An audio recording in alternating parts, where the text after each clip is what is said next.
Hello and welcome once again to Talking Pictures Podcast. I'm your host David and join with me as always my co-host Brian. Brian, how are you today? We interrupt this discussion to segue into a song and music performance. Let's go, girls. Before we discuss our main topic this week, which is Joker Folie Deux. Sacre bleu! Sacre bleu, Folie Deux. Brian, you've got a trailer of the week for us, don't you? I do indeed, David. You're so good for that. Every time I say, I'll just spring it on you. It's like, you've got a trailer, don't you? And you're like, yeah, I do actually. I was like, oh, I'll catch you out one of these days. What did come out recently? I don't know. This is your job. You're supposed to know this. Fuck. Oh, whoops. No, I'm trying to fall back on my cursing. What did come out? I'll tell you what, David. I'm not going to whore myself out by listing all the trailers that I'm anticipating for what's coming next. So I'll just list the one trailer that I think was the best. And that was Ballerina. Yes. Excellent. I'm glad you chose this one. Yeah, good. So, you know me in my car journeys, I'll play on the Spotify, but I don't listen to music, not all the time. I'll listen to movie trailers. And I listened to that one on repeat a few times over and over. And I think the word you gave it was goosebumps. Because, David, goosebumps. I was not really anticipating this because of how little marketing it was getting.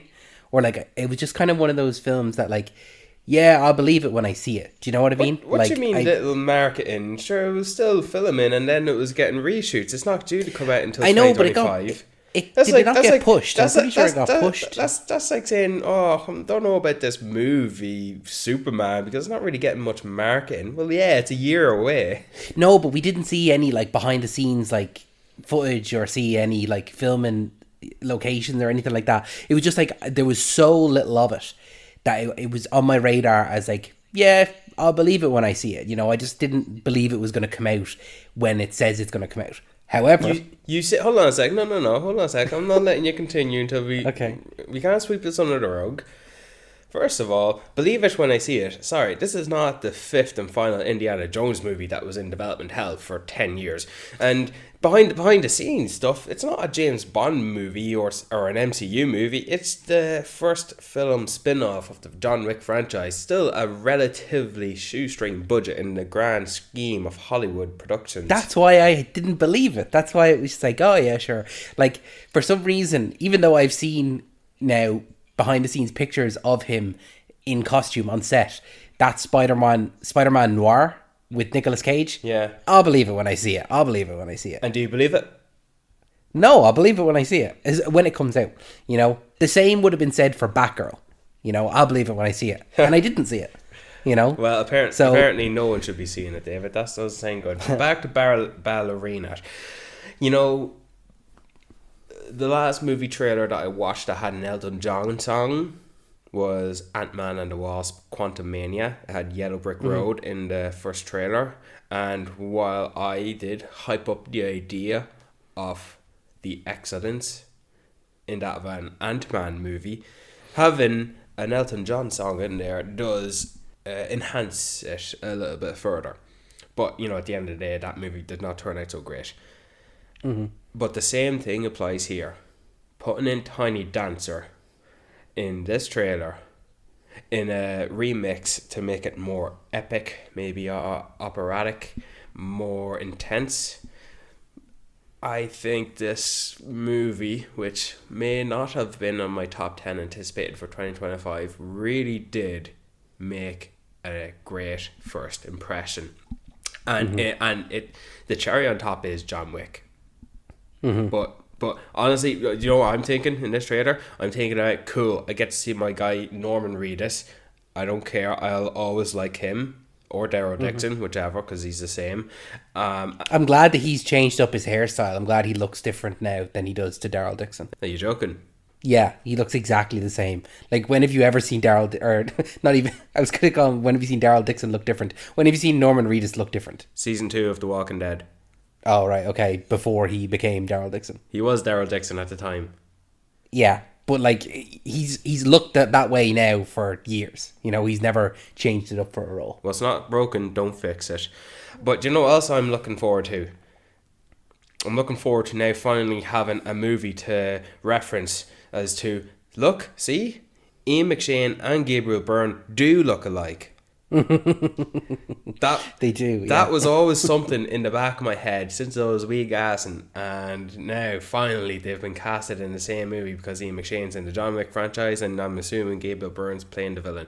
But I think that we should be talking about Herself, Young One, the ballerina, by Ana de Armas, who I think a good introduction into this type of movie was in No Time to Die, and now we get to see her as an actor shine in this action genre. And I don't know the character beyond her brief glimpse in John Wick 3, which was definitely played by a different actress. But here, it's taking place in between John Wick 3 and 4. Obviously, they found some leeway to implement John Wick into the story as like how Iron Man was in Spider-Man Homecoming. John Wick's not a glorified one-scene cameo. Apparently, he's got some action set pieces in this. And Cool. And I believe it, rightfully so. And good on him. So that trailer made an excellent impression. Oh, remember when I said I wasn't going to whore myself with trailers? Yeah, how about that Last of Us Season 2 trailer? Oh, I can't believe you didn't choose that, man.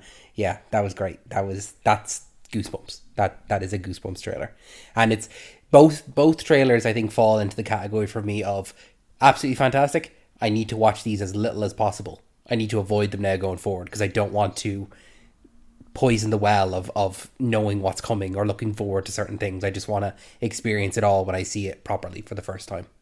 But it won't be for the first time. No, well, yeah, obviously if I played the game, yeah, it's not the first time, but you know, seeing it in this form, in this medium, then yeah, it's the first time. Yeah, and that changes nothing for the excitement. But I think we've talked enough on the trailers of the week. So yeah, we're going to talk about our main feature then, which is Joker Folie Deux. Sacre bleu, David.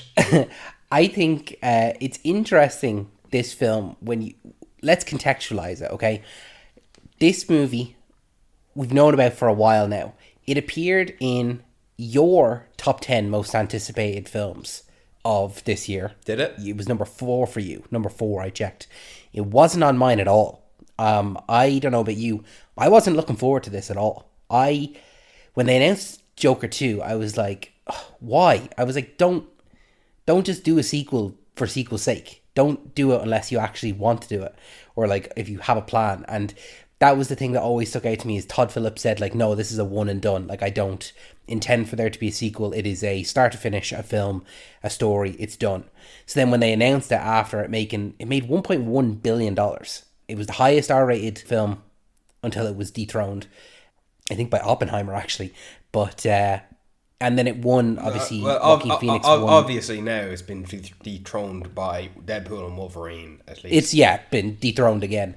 And then Joaquin Phoenix winning Best Actor at the Oscars, which is unheard of for kind of a comic book, I'm going to say that in quotation marks, comic book film. But yeah, I went into this year, let's not even say into the film, I went into this year not really anticipating it. Whereas you on the opposite end it was one of your most anticipated films. I wouldn't dance around it either. It's doing terribly right now in terms of critic scores. It's like it's at the same level, it seems, as Madam Web, which, I don't know about you, we haven't really discussed this at all. It's our first time talking about it. We saw it separately. I don't think it deserves that at all, that level. No, I have a theory because I heard someone else give their theory, so I'm going to thief that as to why it apparently, for the sake of, news headlines and thumbnail titles, to real clickbaity type of stuff. The reason it's being compared to the reception of Madam Web is because expectations were high. And like you said, David, when the first movie not only makes $1 billion and gives Joaquin Phoenix his first Oscar win. Yep. Yeah, you didn't even mention about the other surrounding Oscar buzz, whether it was cinematography or score or set department. or even Best Picture. So with all that, right? What was the point I was trying to make? Oh yes, the bar was set high, and then a few beats higher. So it's like Christopher Nolan doing a movie, and it ends up being something like this. Worse than Tenet. And I think people are quick to say, oh yeah, Tenet is not good, or that's his worst movie, as if you can call a Christopher Nolan movie something equivalent to worst. So the bar was set high, and therefore disappointments, that gap, that range is massive. You know, it's an empty bowl of disappointment. Yeah. You know, so when you put your expectations so high, no matter what the film is, then if your expectations are through the roof, even if it comes down to the level it would always be at, you're going to dip even lower. So your recency bias of it's the worst thing I've seen in so long. So it's as bad as Madam Web. I think it's what you've said there. Yeah, the expectations just set far, far, far too high by everyone. And as a result of it being so high and then it being bad, if you're up high, you fall. That fall's a big fall of disappointment. So I think we're trying to visualize and describing setting the bar high.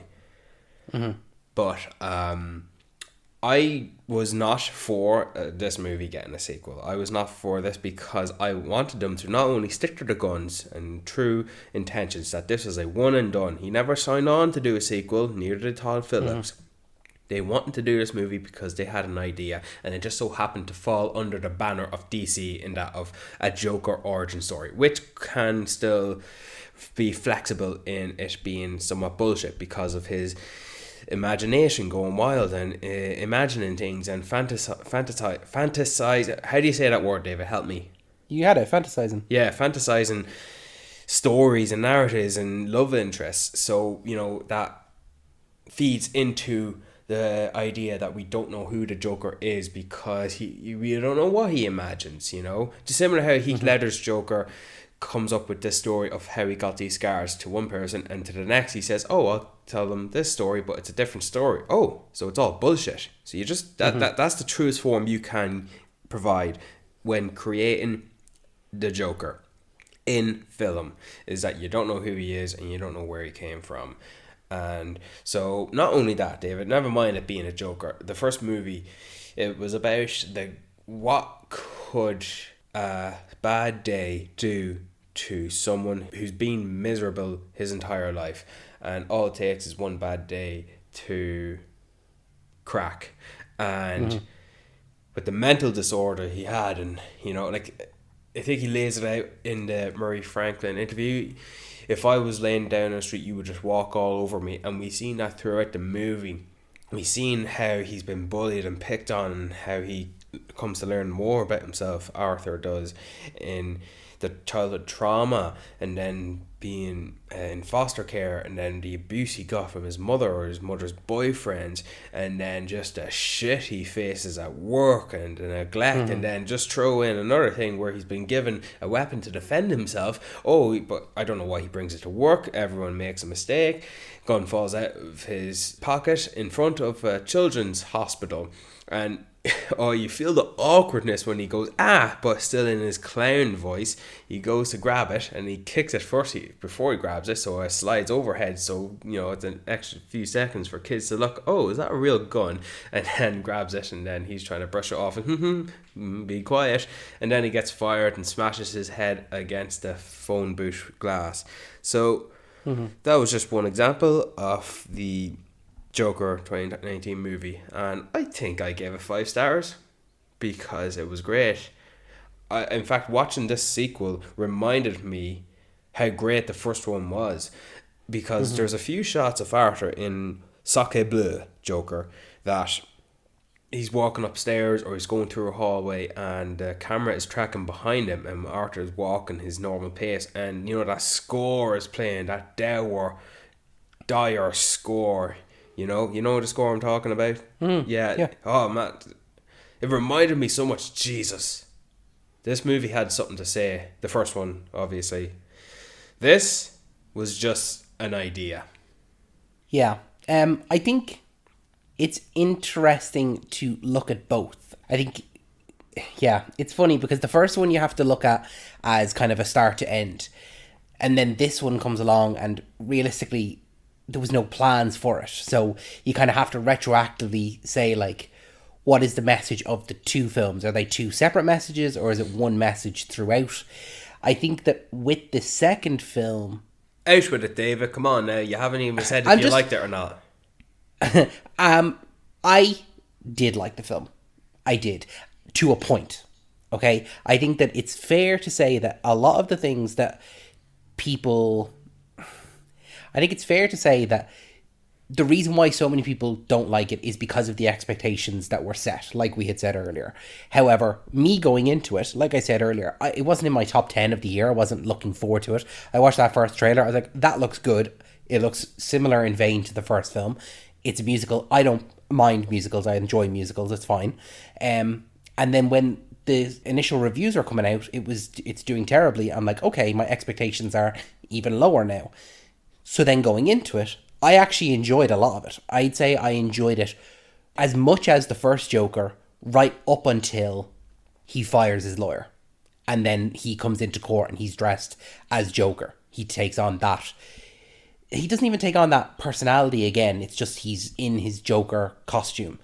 I feel like it's hard to kind of discern what the message is of this film. But then I think that the message of the first film is also difficult because it's like, what is the message of the first film? Is it that anyone can become a mass killer or having a mental illness or being not seen to by social services or not having those social services present for you will eventually lead to you becoming violent? And I think that that's not really a good message. It's obviously not a positive message. It's not a good message because it's like allocations for those sort of things, yes, they're not available, but they're also not correctly funded. So that's kind of the message that I think is present in the first film. And I think that was taken up in the wrong way. It might not even be that message. That's what I interpret from it. But the message that a lot of people got is like, I think Joker was idolized after that first film, and it was even more so the fact that it made the 1.1 billion, and it was even more so because he won the Oscar for it. People were like, oh, he's the best Joker since Heath Ledger, and everyone was dressing up as him for Halloween, and everyone, like, he just became idolized as Joker. But I don't think that Todd Phillips or Joaquin Phoenix or Warner Brothers actually liked that. I think that they got a certain group of people that idolized Joker and they didn't actually like that group of people. So this was nearly a course correction of, okay, let's actually show you that this isn't okay. This isn't the right way to be this Joker character, because I don't think Joker is present in this film at all in the same way that, air quotes, Joker is in the first film. And I think maybe that's the point of this second film is showing, like, is Joker there at all, really? Or was it Arthur the entire time?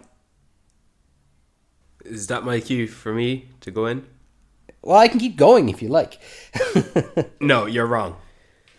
Okay, tell me why I'm wrong. I don't know what you're going on, or if you're guessing, or if you're drawing in from facts, but the first movie was about a guy who has everything wrong in his life, and it took a bad day for him to crack.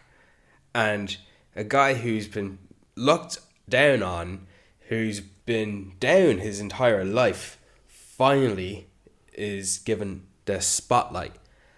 And that's how, we see the progress of him transforming into what is the Joker. The whole idea about, what you're talking about, air quotes, is he the Joker or is he not? Yes, he is a depiction of the Joker. He doesn't need to be the Joker who is able to come up with schemes to coordinate an attack on Gotham or against Batman. Not this one. This Joker, played by Joaquin Phoenix, would run away from Batman because this guy is not capable of doing that. He is not capable of doing even half the things Heath Ledger or Jared Leto or Jack Nicholson's Jokers are able to do. None of that. Not even Barry Keoghan's, and we only seen him for what? This Joker, you take Joker out of this entirely. This can be a movie that serves on its own. The first one I'm talking about, this Folie Deux, is an extension of this. But the whole idea about, so I've said what's the message of the first movie. This movie has no message. We find Arthur in the same position at the end as we did in the start. He's alone. He's got no spotlight. He's still under the torment of the Gotham Arkham prison guards, and that's it. Maybe there is something else that the only one thing I think is that Arthur finds different in himself is he seems to be more socially sound with a bit of compassion. Mm-hmm. And hold on, I'm not done. And I think that there's nothing else to this movie other than it being a reactionary. Well, you have to make a sequel. I mean, come on. And I was not turned off in the slightest of this being a musical. I dug it. I think, well, if you're going to do a sequel that was never planned, but you're going to make a bold approach in introducing musical elements, well, great. I think that would lend itself to something that we will never get in any other circumstance. And as I said, this is a Joker who is not going to fight up a Dark Knight, a Joker who is going to be outmatched by any other rogues gallery villain that we've seen in live action, whether it be a Two-Face or a Riddler or a Bane, doesn't matter. This could just be called Arthur Fleck, or you can give it another title. As I said, this is not heavily relied on it being a Joker origin story. It's a depiction of it, and I remember that being said way back in 2019, and fans were not happy about this type of Joker and this depiction of Joker. Well, you're not going to get this type of Joker in any other movie, and this Joker is not going to face up against Batman because Batman is a 5-year-old boy, and that's that. So the whole music being introduced, I was all for it, but I felt it thoroughly interrupted the story. So much so that it was a drag, and it lacked any reason for it to be there. It was a pure interruption. It was literally cut to the scene, or cut to black, or fade to black to the scene of the music sequence, whether it's a dream or whether they're singing to themselves, whether surrounding characters can hear them sing or not, doesn't matter, or whether it's all inside their head. Cut to black, fade to black, or just cut to the next scene where we're back in reality, whether it's in the courthouse or in Arkham. And musicals, they have their music tell the story, because music in musicals, whether it be Rocketman or The Greatest Showman, their songs and dance and music tell the story, they progress it. The characters singing in those movies, their lyrics are expressing what they are feeling, and they can't speak them because it's so much and it's so overwhelming that they can't just speak it. They have to express it through song, and that is the point of having musicals. And this just was an idea. Warner Brothers wants us to do a Joker sequel. Reverse the dump truck of Spanish gold and unload it to Joaquin Phoenix's house. Do it to Todd Phillips. Get in Lady Gaga. She's only done A Star Is Born and House of Gucci. She's very selective on her work. I think this is a great choice to get her in to play a depiction of Harley Quinn.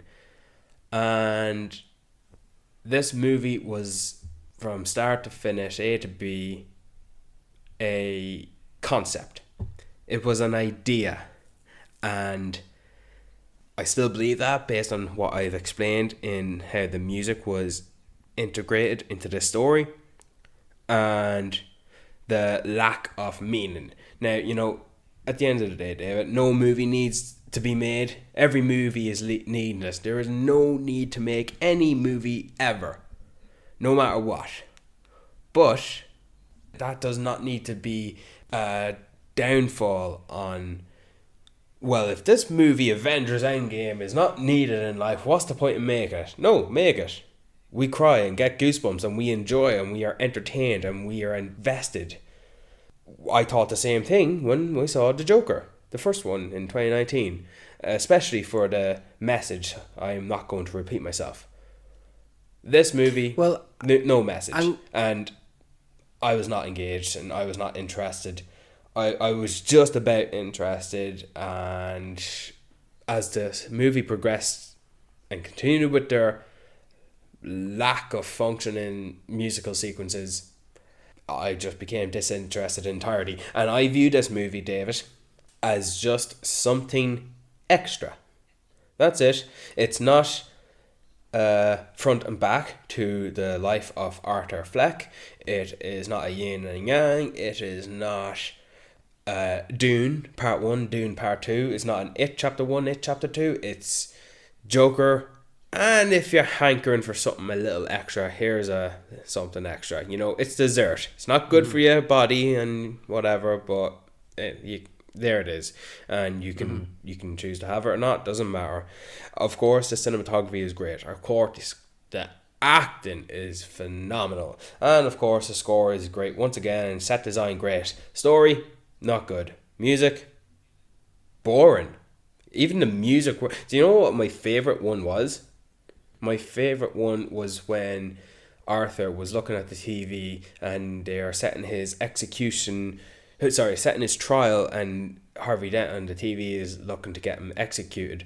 And Arthur, after having just met Harley Quinn, he goes into a song in his head, and this is in his head because we are shown it. He goes around the room and he goes around the inmates and around the guards, and he's singing, "I found someone." You know, it's like, you know, clenching his fists. He's making that face Joaquin Phoenix is capable of doing, and then boom, one of the inmates just said, "What do you think, Arthur?" And Arthur's still standing at the TV from where he once was when he started singing.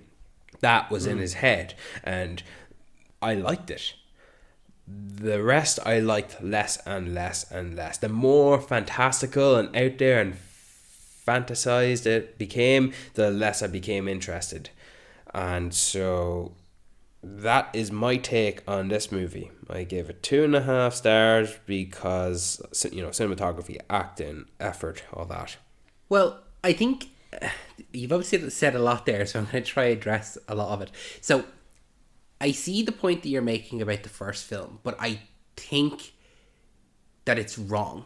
I think that it's not as wrong. Simple as I don't think it's as simple as One Bad Day, because we obviously find out in this that whole first film takes place over the course of a month, from when he kills the 3 lads on the train to the eventual killing of Murray Franklin. But that One Bad Day started when he killed those 3 lads, and that's the start of his. But that's not a day.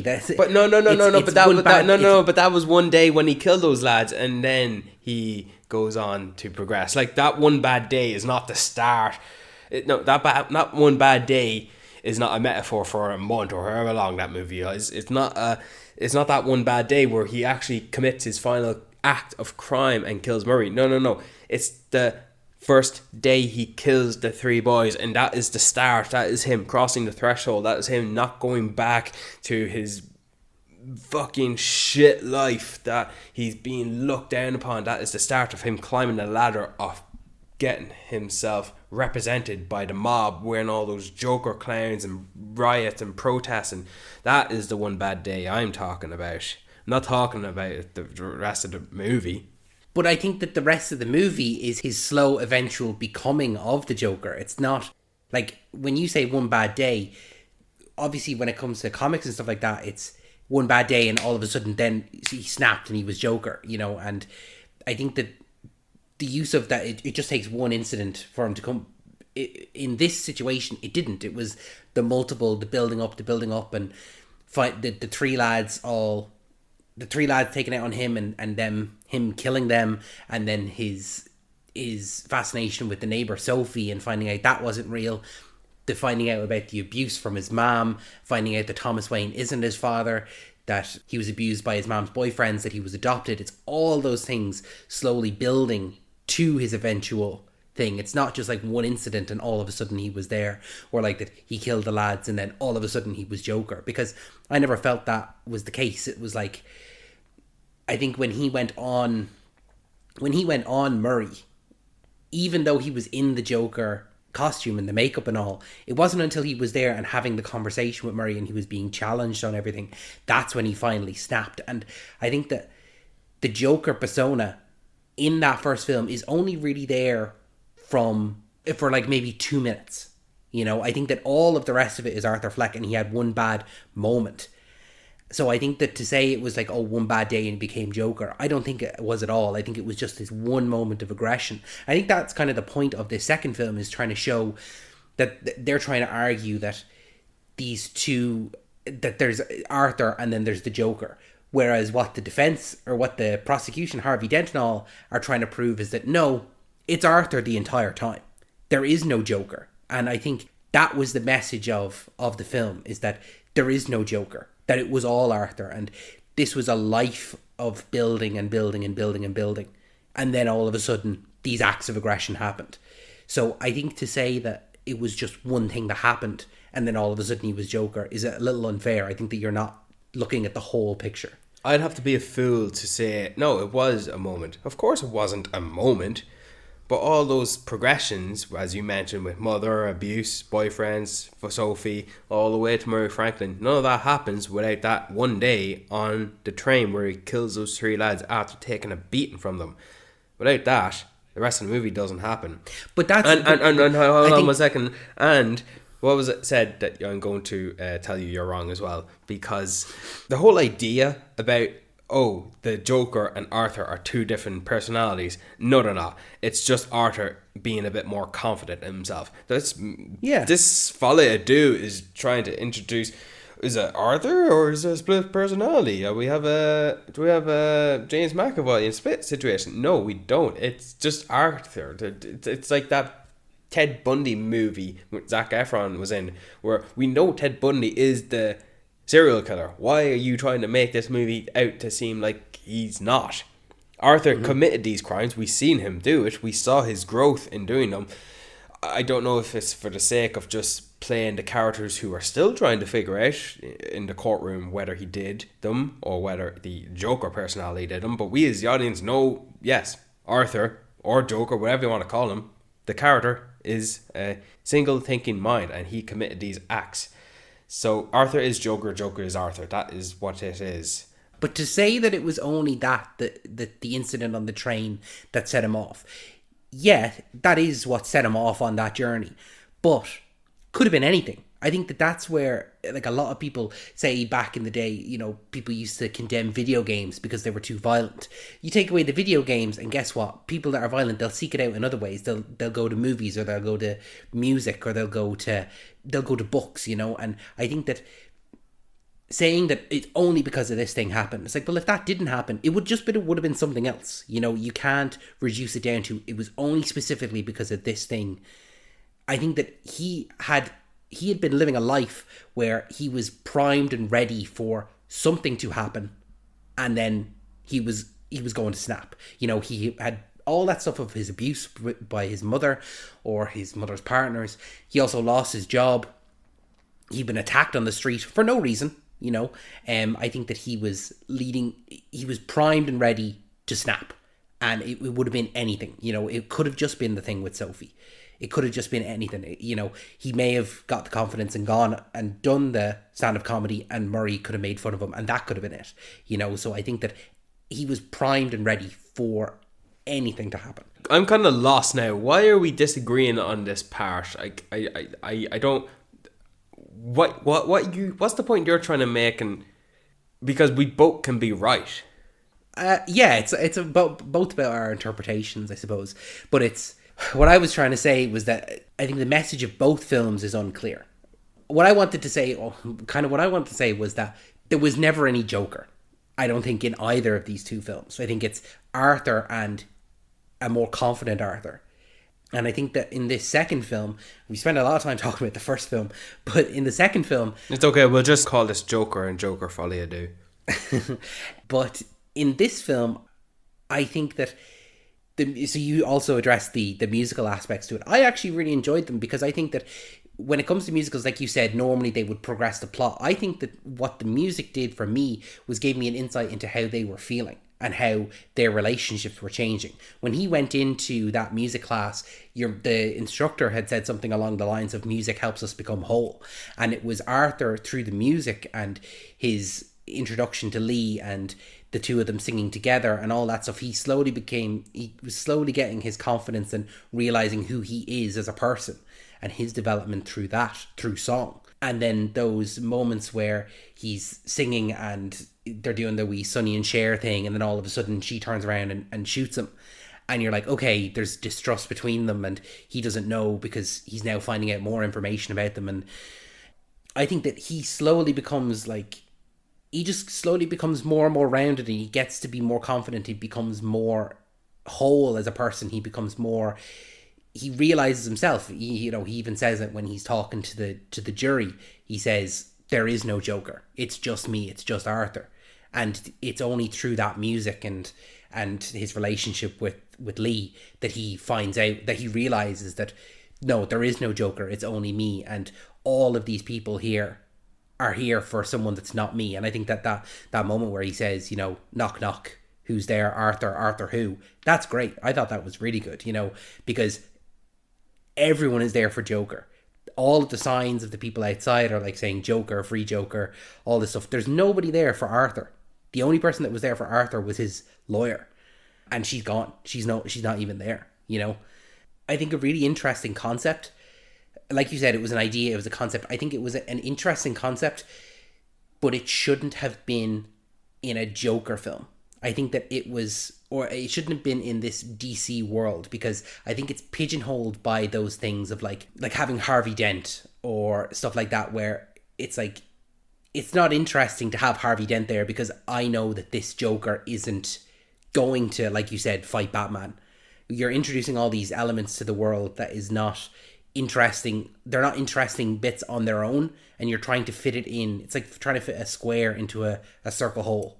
It just doesn't fit. If you really mashed in there, yeah, it'll go in, but it just doesn't need to. I don't need to have those things connect at all. It was even like when the bomb exploded and Harvey Dent is there and he's got a cut up face, and it's like, I don't need to see Harvey Dent with a cut up face. You just say it's Harvey Dent. I know what he's going to eventually become, but I don't need to see that happen in this movie. He can just be. I think what would have been more interesting for this version of Arthur, or this version of the Joker, would have been if we had carried on from that first movie and the Joker movement had taken a life of its own, and we got to see that element of it, and Arthur being the kind of unwanting leader of this movement. He just doesn't understand, or everyone has just kind of taken his name up, and we see a little bit of that towards the end. There's people walking around in Joker suits and Joker makeup and stuff like that, but he doesn't want to be part of that, and he runs away from it all. I think that if we had explored more of that, it would have been more interesting, because I think that is a more interesting side, as opposed to seeing him just in jail. Because the jail and the trial, that's pretty much where we spend a lot of the time, or most of the time, is between the jail and the trial. But the trial, as soon as he gets rid of the lawyer, it becomes so uninteresting, because we're just recounting the events of the first film, which we all know. There's no surprises, no hidden thing or anything like that we don't know. But I think it's just boring from that point on. I no longer cared. The only interesting point after when he fires the lawyer is when Gary comes in, the guy that survived from the previous film, Gary Puddles, and he just gives such a convincing performance. He gives such a great performance. I think he's one of the best performers of the film. First of all, Harvey Dent was so boring. Yeah, you could have just replaced. Yeah. You could have just replaced him with any old other character that's not in the lore. But the fact that it was Harvey Dent, okay, cool. But the character was a dull, performance, and He was a kid. There was nothing to him at all. And as a result, the only thing I wanted to see from him is, come on, just scar up your face then. Come on, let's see.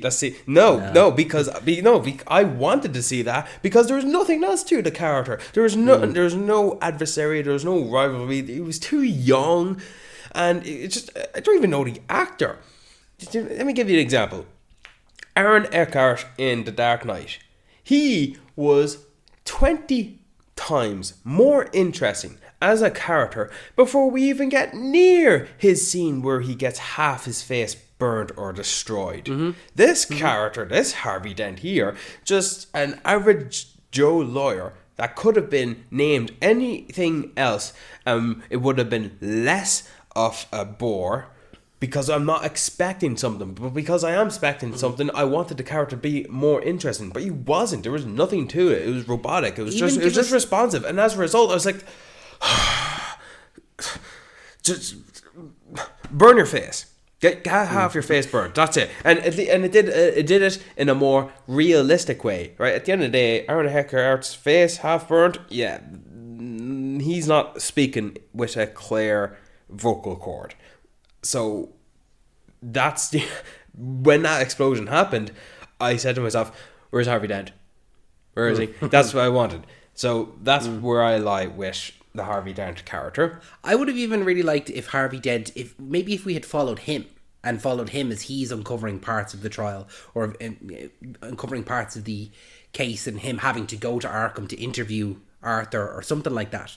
You know, make Harvey Dent the focal point of the film, and then Joker is the antagonist, Harvey Dent, or something like that. I think that would have been interesting. I don't know if Joaquin Phoenix would have done that. Remember, this is probably not Joker. Yeah. This is a Joker sequel. I think this is all pinnacle to the Oscar-winning, billion-dollar movie-making sequel. Sequel to the 2019. Catherine Keener, the evil mother from Get Out, who played Arthur's lawyer. Yeah, I liked her. She was good. She was nice. I liked her.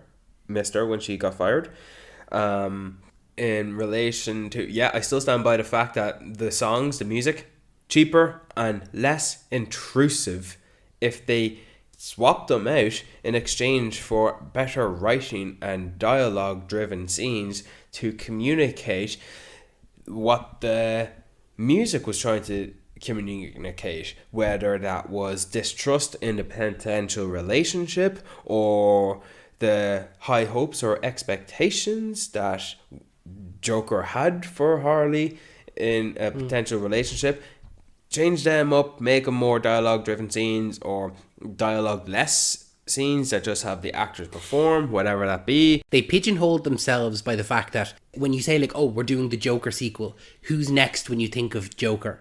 Okay, Batman. Who's the next person you think of? Harley Quinn. You know, and then all of a sudden it becomes, oh, well, what if we made it a musical? Then you naturally get Lady Gaga. I think if you take, obviously, Lady Gaga out and you just put it as anyone else, you take out you immediately scrap the musical aspect. You know, I think that as soon as Lady Gaga signs on, then it's okay, we're committing to the musical, it has to be a musical. Like, realistically, you're right. I don't think that the musical elements were needed. I think that it was a fun way of seeing him in the Joker makeup and seeing set pieces and things that you wouldn't normally see. Like you said, the fantastical, seeing different elements that we wouldn't normally see. But were they needed? Probably not. I think that, me personally, I liked them. However, I can acknowledge that this movie would have been better probably without them. There was literally Arthur sitting in the courtroom when he's representing himself as Joker. The movie cuts to black, fades open to the jazz club where he's fantasizing himself and Harley having a sing along, and she's at the piano and he's doing a tap dance, and then it cuts to black, and then it cuts back to the courtroom. That is my definition of an intrusion and interruption of the story in this movie. And it feels like there are many, many of them. Maybe bar the first one where he does in the Arkham scene, but you acknowledge that they may not have been needed. I say they damn well never should have been here in the first place because they were not done correctly. I think we need to move on from the music. I want to talk a little bit about Brendan Gleeson, Lady Gaga, and a few other things that I actually liked. Yeah, I liked Brendan Gleeson a lot. I actually forgot he was in it. And then the fact that he turned up, I was like, oh, he must have quite a small role. But no, I actually quite enjoyed him, and I thought that having not a friendly character, but someone who was a little bit friendly to Arthur. Like, he puts him he's still taking advantage of him and like taking the piss out of him and all, but he puts him in the music class. And I really actually liked that scene where they come back and he gives him a cigarette and then he pats him on the back as if they're friends, and then he wallops him off the back of the head. He's like, what are you doing? Like, you're a prisoner. Like, cop on. I thought that was really funny. Before you go on there, right? That scene. That one scene where Joker, having a bit of life brought back into him after seeing Harley Quinn for the first time, it feels like telling a joke to good old Brendan Gleeson. And he does so. And Brendan Gleeson smiles. Ha ha ha, that's great and all. Because we learned that if he tells a joke, he rewards him with a cigarette, and he gives him a cigarette. Happily so. I'm going to give this guy a cigarette because he made... Doesn't even have to ask, here you go. He made he's just made my evening by putting a smile on my face, and he gives him a cigarette. And then Joker, or Arthur, whichever, what he does is reminds us of the socially awkward and anxiety-driven moments that he can put you in, because it's all throughout the first movie. This scene here represents the entirety of the first movie of that mentality, the awkwardness, the social anxiety, the things we know you shouldn't do, such as you as a prisoner in a mental institute after committing murders, pat the prison guard on the back, thanks buddy, and then he wallops him at the back of his head, and then wallops him so hard that there's a bit of space between them on the screen. He sends him flying. He does send them flying, and they both stand there as if, don't touch me, don't you dare touch me. But then maybe some seconds have passed, and maybe he might have thought to himself, shit, maybe I shouldn't have harmed the prisoner like that. But then also Joker has been reminded of the trauma and the abuse he's faced, not only in his life, but as presented in the entire first movie. That one small, easily shot scene that lacks dialogue really represented the entirety of the first movie, and it sent a chill down my spine. It made me feel, oh no, that is just one moment in this movie that I really loved, and there's a few others, and I think those few others involve Brendan Gleeson's character, and I forget what others scenes that involve Brendan Gleeson and Joaquin Phoenix, but of course the pinnacle one was when he insults the guards on screen, and then no doubt Arthur's gonna get a grilling. And so, and he knows it. He's trying to keep up the facade, the confidence as dressed as Joker, and they bring him up the wherever they bring him in the bathrooms. And I don't even want to think about what they did after him. But Brendan Gleeson says this one thing to Arthur while Arthur's trying to laugh it off, and he seems like he's capable of taking on the physical abuse because he's endured it his entire life. It's as if he doesn't feel pain. Brendan Gleeson says to him, do you know what it's like to work in this place day in, day out? Do you know what it means to have a bit of laughter, just bring a bit of life into us? I can identify with that, as you know. And I got him. I understood Brendan Gleeson as a character in this movie, and I understood why he's abusing Arthur and putting him through the harm and the pain that he does throughout the movie, because he's not explicitly that. I think Brendan Gleeson was well written in this movie, and Jesus, he became more likable because he was not Clancy Brown in Shawshank Redemption. Clancy Brown is only likable in that movie because we like Clancy Brown. We like Brendan Gleeson, but we like the character he plays here. And yeah, that's what I have to say about that. Another scene that I think highlights the feeling I get in the entirety of Joker's abuse in the first movie is that after he attempted to escape with Harley and they're singing, but they're singing to each other, so it can be taken that it's real life and that they're singing to each other, and maybe the surrounding characters can hear them sing as well. After they're taken away and separated, next scene, Arthur thrown down a flight of stairs, and because Arthur has his condition, he laughs.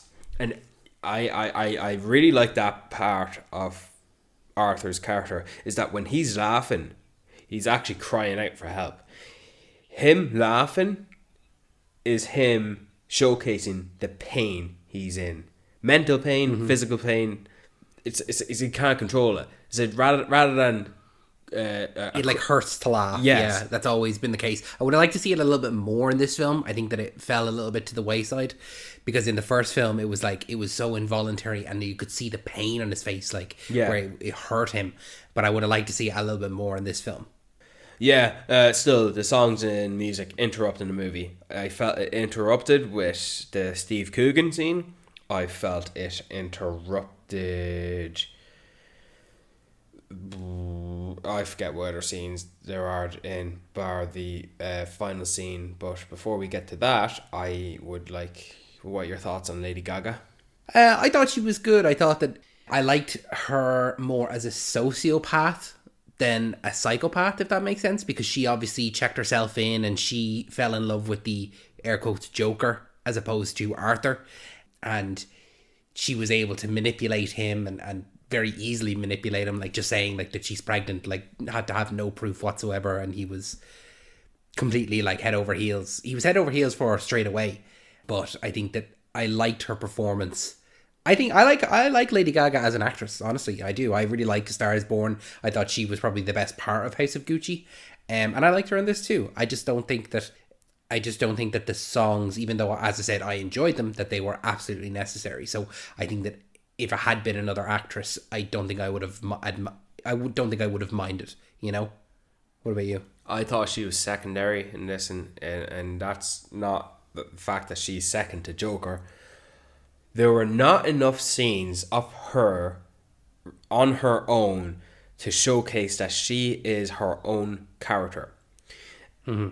There was not enough to convince me that she's not depiction of Arthur's imagination. I don't care that we see her applying her own makeup and that we have her outside the courthouse and other characters interact with her. With the fact that Lady Gaga, Harley Quinn, whatever her name, Lee, which is stupid. I don't care you're making a difference. Just Lee. No. Her walking up to Arthur's lawyer and talking to her as if he's innocent. He's not innocent. They're trying to prove that he's insane. And then her lawyer walks away, and then Lady Gaga says, "Oh, we're going to build a mountain, and starting on a hill." And take away the Harley Quinn aspect, that just doesn't feel like something a character in this world would do or say. I don't know why it took me out. It just did. And so even though we have a few scenes where she's acknowledged, her existence, her presence is acknowledged in this movie, there's not enough of her to convince me that she is the type of person to do the things she does, such as manipulate Arthur because she falls in love with the persona of the Joker. Why?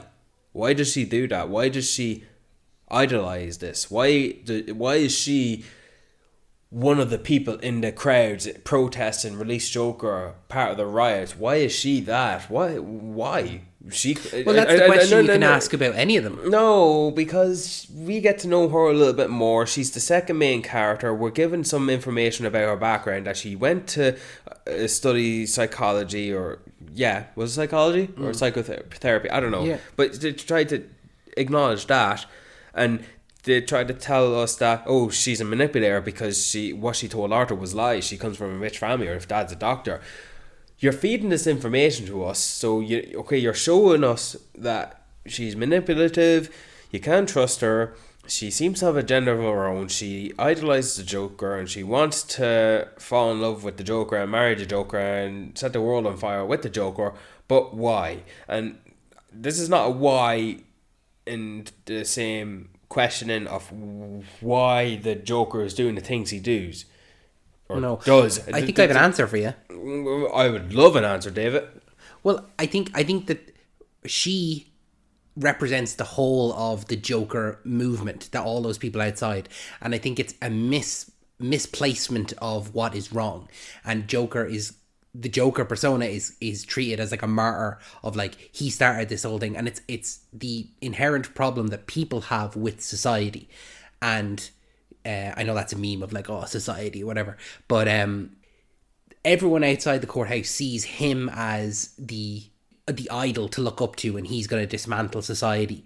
But realistically, it's ill-placed, and that's what she comes to realize at the end of the movie, is that it was ill-placed, that he's not who she thought he was, in the same way that he runs away from the other people that try to save him. You know, he isn't what people have made him out to be. They've taken their own problems with society and they've projected them onto this Joker persona. But she's just a little bit further into it. She's just a little bit further than all of the other people, because she's going that step further of trying to meet him and get him out and help him, because she really believes in him, the person. And it's ill-placed. Yeah, I think it's more than ill-placed. But I think that's the message of the film as well, you know. I don't know. Man.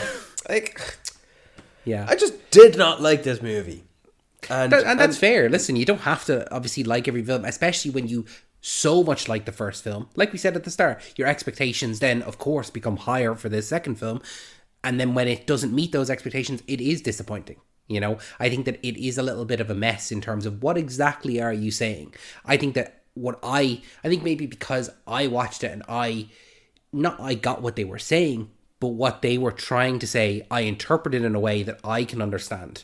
That's why I enjoy it more. I don't need a movie to tell me what it's saying, alright? What is Deep Blue Sea saying?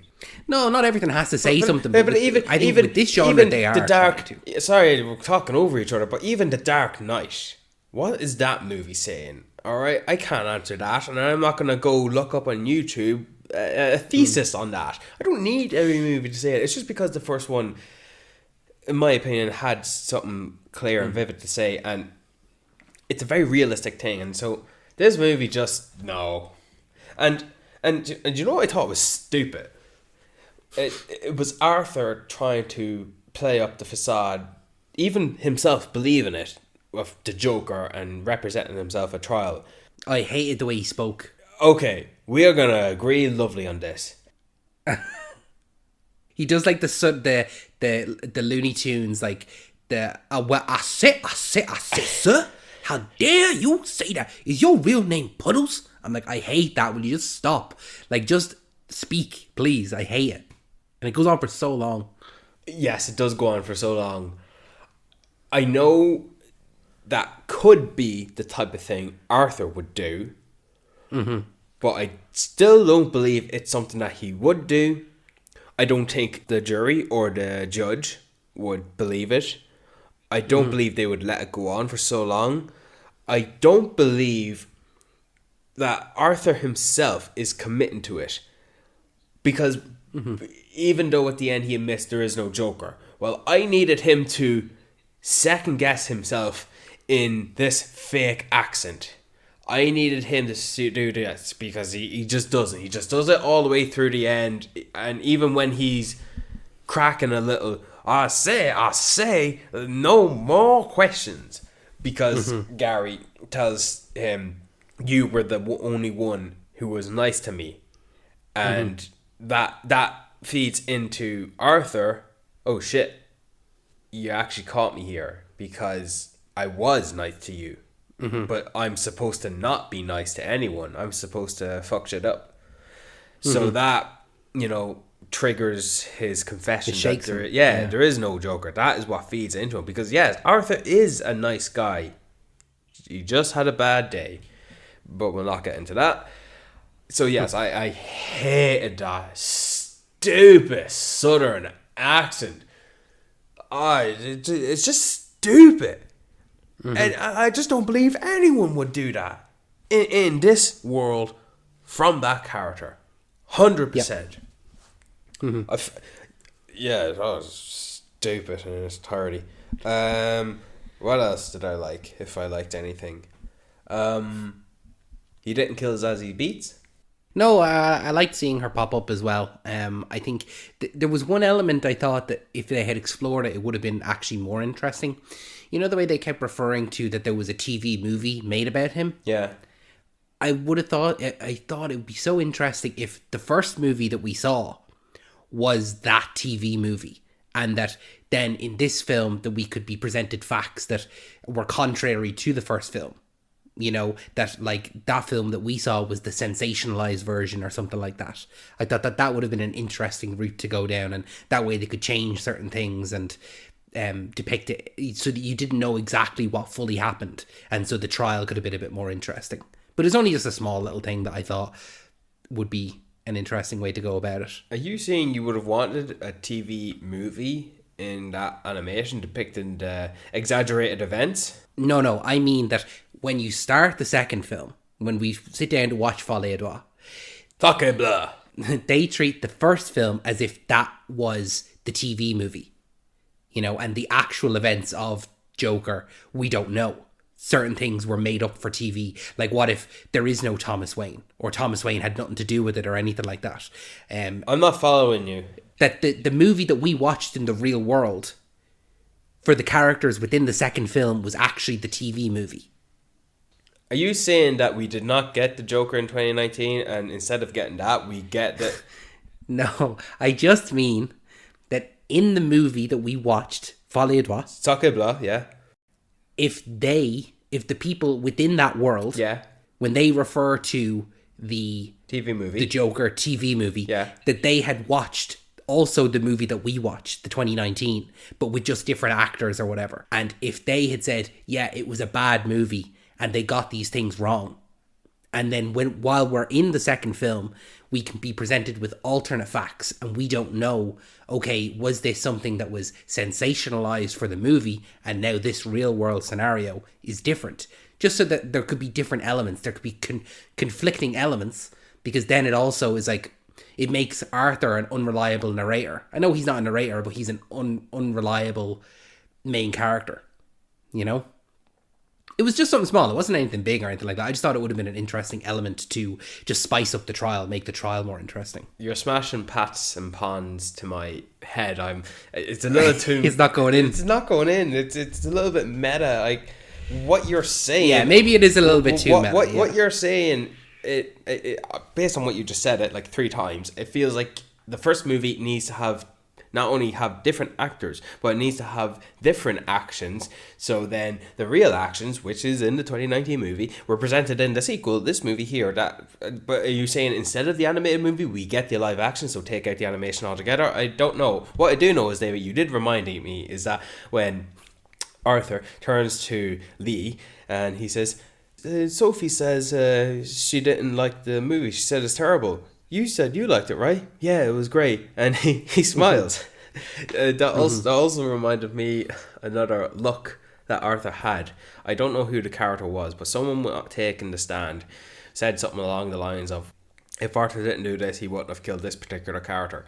And it cuts back to Joaquin reacting like, yeah. Yeah, that's a good point. Yeah. Yeah. So those are little moments that I liked. I smiled. I heard other audiences in the cinema chuckle. Those are nice moments. And yeah, the movie was still pointless, and I still hate the musical elements. But like I said, David, this movie is just something a little extra, you know. A chocolate fudge cake that has too many calories to your salad bowl chicken dinner that is in the first movie. You didn't need it. Yeah. But you can have it if you want. Yeah, you can save it. But aside from anything to do with Brendan Gleeson and whatever else I said I like, of course, the only other thing I did like is the final scene. Because now Lady Gaga realizes that Arthur is not the Joker, So she leaves him. I still don't get who she is or why she fell in love with him as the Joker. I don't get that in its entirety, and I just didn't care when she walked away and he got arrested again. I didn't care about any of that because I just didn't get her. I got Arthur and I got him. I get every other Joker there ever on screen, even Harley Quinn, kinda. So, final scene. You know, naturally they would have Arthur try to get one up on Brendan Gleeson to, I don't know, kill him or beat him out. You know, we don't get that here. I wonder who was there to see Arthur, because That's what I was so curious about as well. That's the unanswered question of who's there to see him, because I don't think Harley would have come back to see him. No. His mother's dead. No. Like, maybe his lawyer, but she wouldn't come through the visitor entrance like that, would she? I don't know. But yeah, it obviously ends with that inmate coming in and shanking him, killing him. He's gone. did you know that was coming? I had a feeling. I just in terms of like, oh, where is this going? Like, you know, and your man looks psychotic as well. I was like, okay, I bet he's gonna do something here. But the way that he was acting was more of a Joker, and I think that's kind of another point of the film, is that this Joker, this Joaquin Phoenix, is the inspiration for what eventually will become the Joker, the fighting Batman Joker, you know. And it's even him as the character. I don't know if you notice, but when he kills him, he falls to the ground, and your man that killed him, the other inmate, he kind of moves to the back and he uses the knife and cuts scars into his face like Heath Ledger. You know, so will this guy eventually become the Joker, or will it be someone else? I think that's kind of what this Joaquin Phoenix Joker is he's the inspiration for that world's eventual Joker, you know, with a capital J. Oh, no, I think the story is a tragedy. It is. That's the thing with comedies and tragedies. They go hand in hand. It's not even a comedy. I think because we got this movie, and especially, I hated it. No, I didn't hate it. I just didn't like it. Mm-hmm. I guess the next good thing you could do to have me say, yeah, I like that, is kill him. Because what else can you do? So you could kill him. Cool, I'd like to see that. I'd like to see him get killed. And I like that he was killed in an unceremonious way, as opposed to if he had been brought to like the electric chair or whatever and he got these final last words or whatever. Like, it was just as simple as he was killed. He fell and he was by himself and he died. Yeah, but you can take whatever you want from that inmate scar on his face. I'm just thinking, oh yeah, like the Heath Ledger Joker.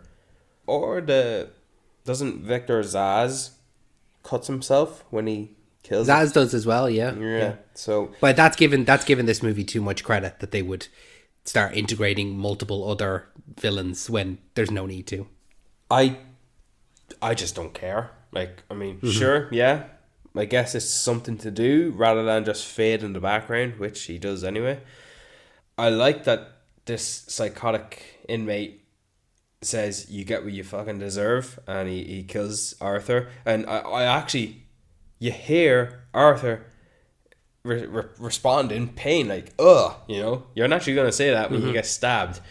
You know, he doesn't laugh either, you know. And I'm giving this too much credit, but when the inmate comes up to him and says, Arthur, before you go, can I tell you a joke?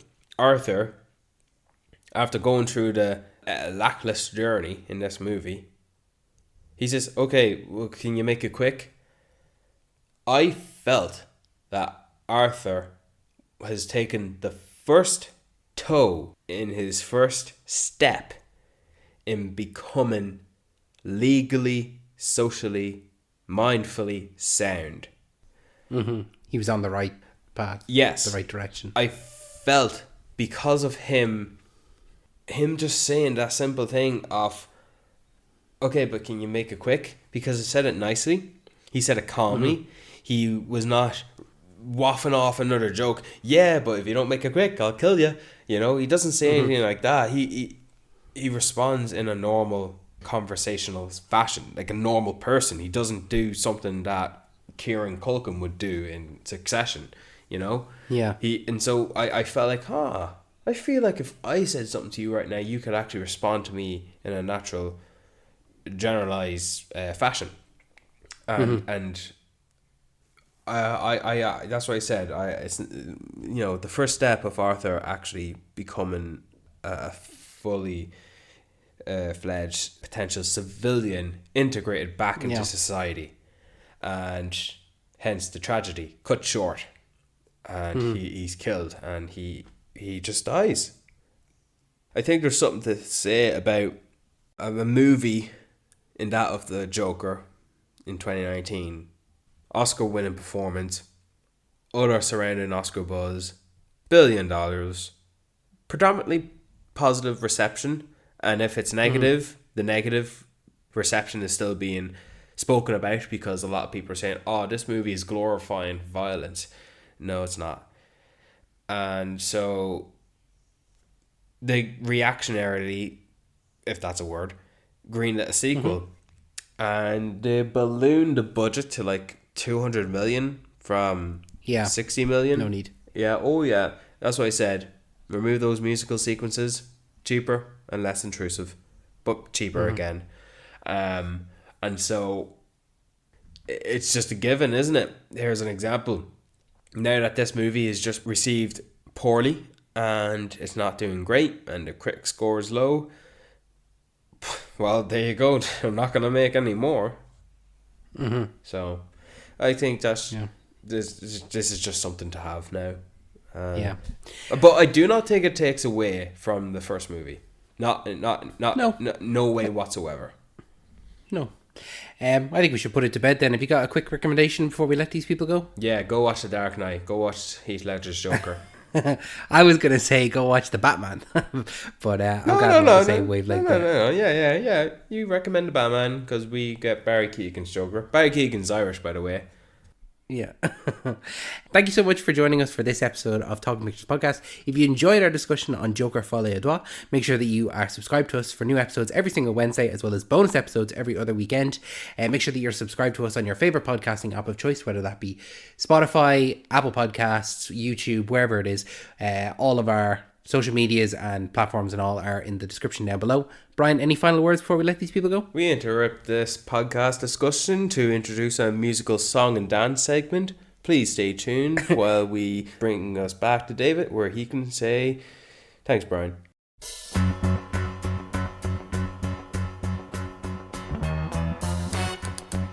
Thanks, Brian.